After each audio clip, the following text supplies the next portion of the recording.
आज हम पढ़ेंगे आरोही और अवरोही क्रम। आरोही क्रम मतलब असेंडिंग ऑर्डर, बढ़ते हुए क्रम में, जैसे 1 2 3 4 5 6 7 8 9 10। अवरोही क्रम मतलब डिसेंडिंग ऑर्डर, मतलब घटते हुए क्रम में, जैसे 10 9 8 7 6 5 4 3 2 1। तो इसमें देखो, यहाँ पे कुछ प्रश्न दिए गए हैं। इन्हीं प्रश्नों को हल करते हुए हम आपको बताएंगे कि आरोही क्रम और अवरोही क्रम क्या होता है और इस तरह के सवाल हम कैसे हल कर सकते हैं। तो यहाँ पर आप प्रश्नों को देख ही रहे हैं। दी गई संख्याओं को आरोही क्रम एवं अवरोही क्रम में लिखो। तो यहाँ पर जो सवाल दिया गया है पहला, वो है 10, 25, 36, 15, 69, 57, 81 और 18। दूसरे में हमने 3 अंक की संख्याओं को लिया है, जैसे 223, 323, 222, 322, 232। तीसरा सवाल है जो कि दशमलव वाली संख्याएं हैं, और उसी तरह से चौथी सवाल भी है। पांचवी और छठवीं भिन्न है। पांचवी भिन्न में जैसे कि हर सभी के समान है, और छठवीं भिन्न में जिसमें कि अंश सभी के समान है। तो चलिए इनको बिना देर किए हल करते हैं।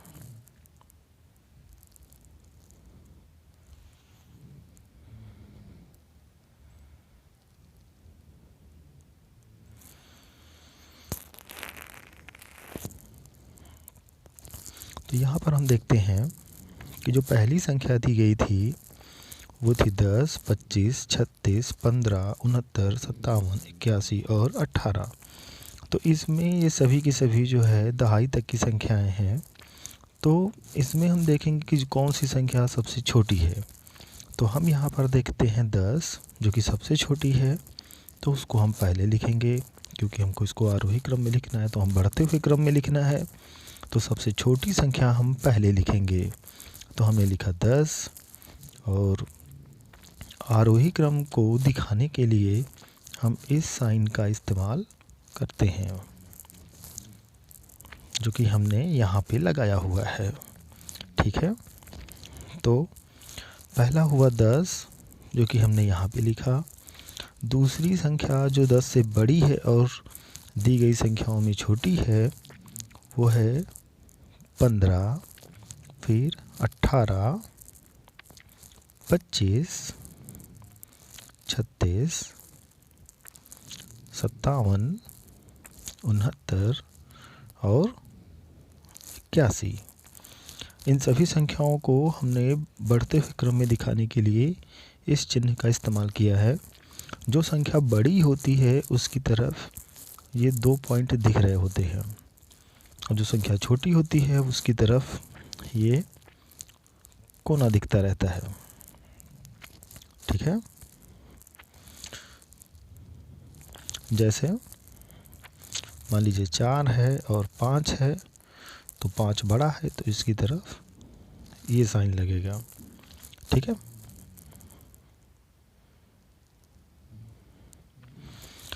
तो अब हम अवरोही क्रम में लिखने के लिए इन्हीं आरोही क्रम को हम ठीक उल्टा लिखते हैं, यानी सबसे बड़ी संख्या को हम पहले, और उसके बाद उससे छोटी संख्या, फिर उससे छोटी संख्या, फिर उससे छोटी संख्या हम लिखते हैं।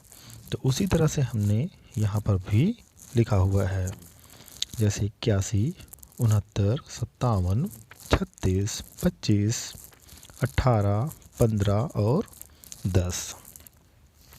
अब इसी तरह से हम आगे की संख्याओं को देखते हैं, जो कि 3 अंक की संख्याएं हैं। ठीक है, तो 3 अंक की संख्याओं में भी थोड़ा, क्योंकि इसमें कंफ्यूजिंग हो सकता है छोटे बच्चों के लिए, तो इसको हम सबसे पहले सैकड़ा वाली संख्याओं को देख लेते हैं कि कौन कौन सी संख्याएं बड़ी हैं। और जिसको ज़्यादा दिक्कत हो वो इसको इस तरह से भी एक ग्राफ बना सकता है, मतलब संख्याओं को लिख सकता है, जैसे 223, 323, 222, 322, 232। अब इसमें जो ये सैकड़ा वाली संख्याएं दी गई हैं, इसमें हम देख रहे हैं कि जो सबसे बड़ी संख्या है वो 3 है और सबसे छोटी संख्या है वो है 2, जो कि ये है और ये है। सबसे छोटी संख्या इनमें जो सैकड़ा वाली है 2 है, तो ये तो कॉमन है। अब हम दहाई वाली संख्याओं में देखते हैं, तो दहाई वाली संख्याओं में तो यहाँ पे 3 दिया गया है, जबकि इन दोनों में 2 है। तो ये अब 2 जब इसमें कॉमन है तो हम इन दोनों में ही जज करेंगे, चेक करेंगे इकाई वाली संख्याएं। तो इकाई वाली संख्याओं में ये है 2, लेकिन यहाँ है 3। इसका मतलब जो हमारी पहली संख्या है वो है ये, और दूसरी संख्या है वो है ये, और तीसरी संख्या है ये। ठीक है। अब उसके बाद 3 वाली संख्याएं हैं। तो 3 वाली में एक 323 है और ये 322 है। तो इसमें पहली 2 संख्याएं कॉमन हैं, लेकिन अंतिम वाली संख्याओं में ये संख्या छोटी है, यानी इकाई अंक छोटा है। तो ये हमारा हो गया चौथे नंबर पे, ये हो गया 5वें नंबर पे। तो बस इसको ठीक हम अपनी कॉपी में नोट कर लेंगे। तो हमने यहाँ पे जो लिखा है, सबसे पहले हमने 222 लिखा हुआ है, 222 जो कि ये है। दूसरे नंबर पे लिखा है 223 जो कि ये है। तीसरे नंबर पे 232 जो कि ये है, और चौथे नंबर पे 322 और अगले पे 323। ठीक है। तो इस तरह से हम इसको बढ़ते हुए क्रम में लिख सकते हैं। लेकिन जब हम बढ़ते हुए क्रम में लिखेंगे तो सभी संख्याओं के बीच में जो संख्याएं दी गई हैं उनके बीच में हम इस चिन्ह को, सभी संख्याओं के बीच में हम इस चिन्ह को लगाते जाएंगे। ठीक है। जैसा कि हमने 222 और 223 के बीच में लगाया है, 223 और 232 के बीच में लगाया है। ठीक इसी तरह से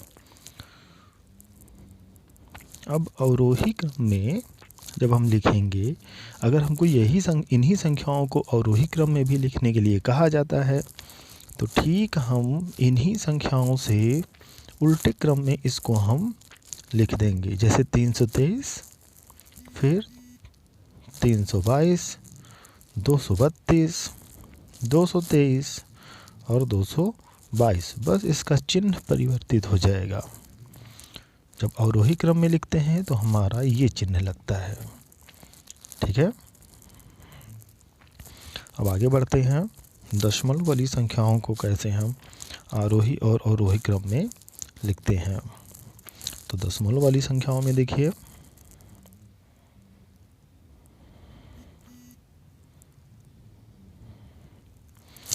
यहाँ पर जो संख्या दी गई है वो पहली संख्या है 13.5, 251.20, 523, 777.07, 13.25।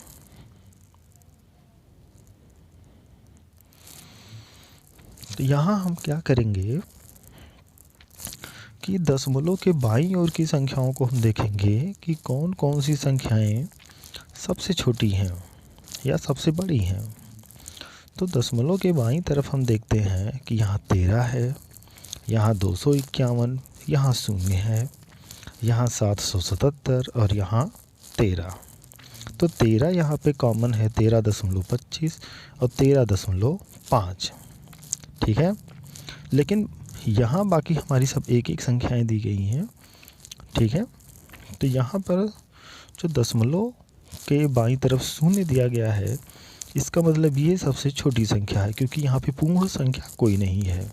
तो हमने लिखा 0.523। अब उसके बाद जो अगली संख्या है वो 13.5 और 13.25 है। तो 13.5 और 13.25 2 5। अब दशमलव के बाद की जो संख्या है उसके आगे कितने भी शून्य लगा सकते हैं, तो हम यहाँ पे एक शून्य लगा देते हैं। अब यहाँ पर भी बराबर बराबर संख्याएं हो गई, यहाँ पे भी दशमलव के बाद 2 संख्या है, यहाँ पे भी दशमलव के बाद 2 संख्या है।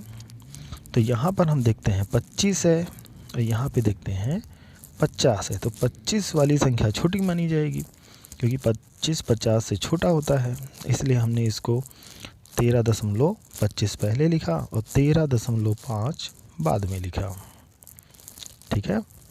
दूसरी तरह से हम इसको ऐसे भी समझ सकते हैं कि अगर 13.5 है और 13.25 है तो यहाँ पर ये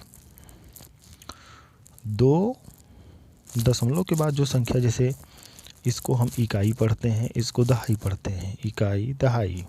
ठीक है। लेकिन इसको जब पढ़ेंगे तो इसको पढ़ेंगे 5 दसवां, इसको पढ़ेंगे 2 दसवां, 5 दसवां 2 दसवां। लेकिन यहाँ पर ये हो जाएगा 5 सौवां। ठीक है। 5 दसवां 2 दसवां और ये 5 सौवां। ठीक है। तो ये 5 दसवां है और ये 2 दसवां है, तो 2 तो सीधे है कि ये छोटा है। जब दसवां की बात आती है तो ये 5 दसवां मतलब 5/10 और 2 दसवां यानी 2/10। ठीक है। तो इस तरह से ये 13.25 छोटा हुआ और उससे बड़ा हुआ 13.5। अब उसके बाद 2 संख्याएं और बचती हमारी 251.20 और 770.7। तो 251 छोटा होता है तो हमने इसको पहले लिखा और 770.07 इसको हमने बाद में लिखा। अब अवरोही क्रम में लिखने के लिए हम इसी क्रम को उल्टा लिख देते हैं, यानी 777.07 पहले, उसके बाद 251.20, फिर 13.5, फिर 13.25, फिर 0.523। इस तरह से हम अवरोही क्रम में लिखते हैं। ठीक है। अब यहाँ देखिए चौथी सवाल है 2.25, 22.25, 2.52, 5.2 और 0.252। तो यहाँ दशमलव के बाईं तरफ कोई संख्या नहीं, इसका मतलब ये हमारी सबसे पहली संख्या हो गई, सबसे छोटी संख्या हो गई आरोही क्रम में। अब उसके बाद जब दशमलव के बाईं तरफ वाली संख्याओं को हम तुलना करते हैं, यहाँ दशमलव के पहले 2 है, यहाँ दशमलव के पहले 22 है, यहाँ दशमलव के पहले 2 है, यहाँ दशमलव के पहले 52 है। तो यहाँ पर अब जो सबसे छोटी संख्या है वो ये 2 और यहाँ पर 2 है, तो इन दोनों में हमको पता लगाना है कि कौन सी संख्या सबसे छोटी है। तो 2.25 और 2.52 में अब पहली जो संख्या है वो तो कॉमन है, लेकिन दूसरी संख्या में यहाँ पर 2 है और यहाँ पर है 5। तो कॉमन सी बात है कि ये जो संख्या है ये छोटी है और ये जो संख्या है ये बड़ी है, जिसको हमने यहाँ पे लिखा। हमने लिखा 2.25 छोटी है तो हमने इसको पहले लिखा, उसके बाद लिखा 2.52। फिर अगली संख्या हमारी आती है 22.5, फिर 52.2।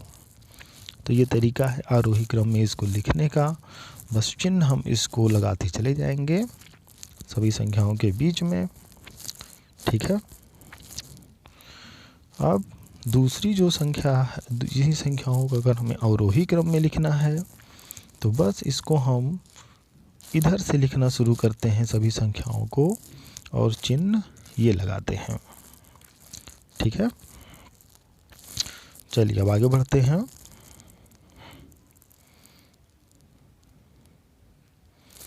यहाँ पर जो संख्या है इसको हमें आरोही क्रम में लिखना है, तो यहाँ हम देखते हैं कि सभी संख्याओं के हर समान हैं।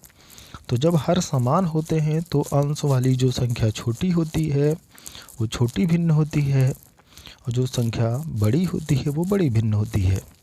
जैसे यहाँ पर 1/5 तो ये सबसे छोटी भिन्न हुई। अब ऊपर अंश में 8 सबसे बड़ा है तो ये सबसे बड़ी भिन्न हुई। तो बस इसको हम सीधा सीधा ऐसे लिख देंगे, आरोही क्रम मतलब 1/5, 2/5, 3/5,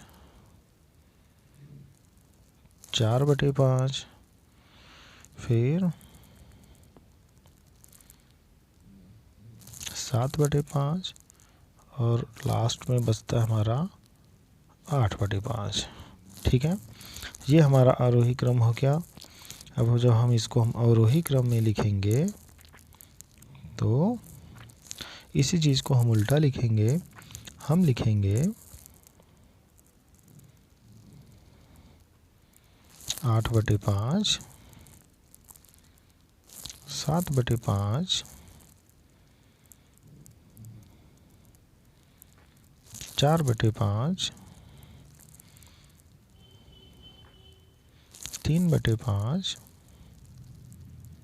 2/5 और अंत में 1/5। ठीक है, तो ये हो गया आरोही और अवरोही क्रम में लिखने का तरीका। जबकि हर एक ही संख्या हो, एक जैसी संख्या हो, तब हम अंश में जो संख्या सबसे छोटी होती है वही सबसे छोटी भिन्न भी होती है। हर में जो और अंश में जो संख्या सबसे बड़ी होती है वही भिन्न सबसे बड़ी भी होती है। लेकिन अगर अंश, जैसा कि 6वां सवाल है, अंश में सभी संख्याएं बराबर हैं और नीचे की संख्या यानी हर अलग अलग संख्याएं हैं, तो यहाँ पर ठीक उल्टा होता है, यानी जो सबसे बड़ा होता है वही भिन्न सबसे छोटी होती है। तो इसको कैसे लिखेंगे देखिए।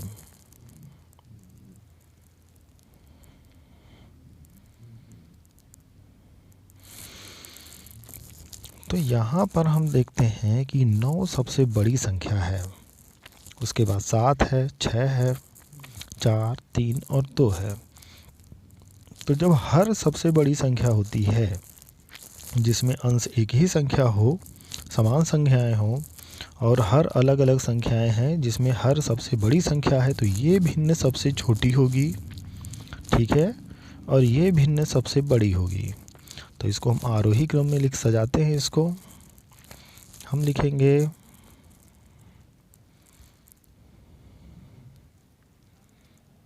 5/9, फिर लिखेंगे 5/7, 5/6, 5/4, 5/3 और लास्ट में 5/2। अब इसी तरह से अगर हम इसको अवरोही क्रम में लिखेंगे तो जो संख्या इसमें हर में जो संख्या सबसे छोटी होती है वही भिन्न सबसे बड़ी होती है, और हर में जो संख्या सबसे बड़ी होती है वही भिन्न सबसे छोटी होती है। तो इसी क्रम को हम उल्टा भी लिख देंगे इसको। अब देखिए इसको, चलिए लिखते हैं 5/2, चिन्ह बदल जाएगा, 5/3, 5/4, 5/6, 5/7, लास्ट में 5/9।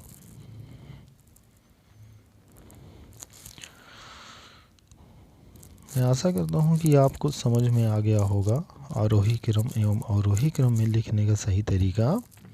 अगर आपको कोई डाउट है या अगर आप कुछ पूछना चाहते हैं तो आप पूछ सकते हैं। अब अगर हमारे पास ऐसी भिन्न है जिसके अंश एवं हर समान नहीं है, तो ऐसे भिन्न की तुलना करने के लिए या आरोही एवं अवरोही क्रम में लिखने के लिए हम दी गई भिन्न के हर का लघुत्तम समापवर्त निकाल लेते हैं। जैसे यहाँ पर हमने पहली भिन्न, दूसरी भिन्न, तीसरी भिन्न के हर 4, 6 और 2 का लसा निकाल लिया है, जो कि आया 12। अब हम क्या करेंगे कि पहली भिन्न के हर से हम लासा में भाग कर देंगे, यानी 4 से 12 में भाग करेंगे तो 4 तियाँ 12, 3 आया। अब 3 से हम पहले भिन्न के अंश से गुणा कर देंगे, 3 पचे 15। इसी तरह से हम दूसरी भिन्न के साथ भी करेंगे। जैसे 6 है, दूसरी भिन्न का हर 6 है तो 6 से 12 में भाग करेंगे, 6 दूनी 12, 2 आया तो 2 से हम 3 में गुणा कर देंगे तो आया 2 तियाँ 6। ठीक उसी तरह से हम तीसरी भिन्न में भी करेंगे। 12 से हम 2 से हम 12 में भाग करेंगे, 2 छंग 12। अब 6 से हम 5 में गुणा कर देंगे, यानी 6 पंचे 30। यानी हर से हम भाग करते हैं और अंश से हम गुणा करते हैं। तो यहाँ पर जो हमको संख्या मिली है वो है 15, 6 और 30। तो जब इसको हम आरोही क्रम में सजाते हैं तो 6 हमारा छोटी संख्या हुई, फिर 15 और फिर 30। ठीक इसी तरह से हम भिन्न को भी सजा लेंगे, यानी पहली भिन्न जो हमारी सबसे छोटी भिन्न है वो है 3/6, तो उससे बड़ी भिन्न है 5/4 और सबसे बड़ी भिन्न है 5/2। अवरोही क्रम में हम इसी क्रम को उल्टा कर देंगे और साइन को बदल देंगे, यानी चिन्ह को हम अवरोही क्रम के साइन को हम लगा देंगे।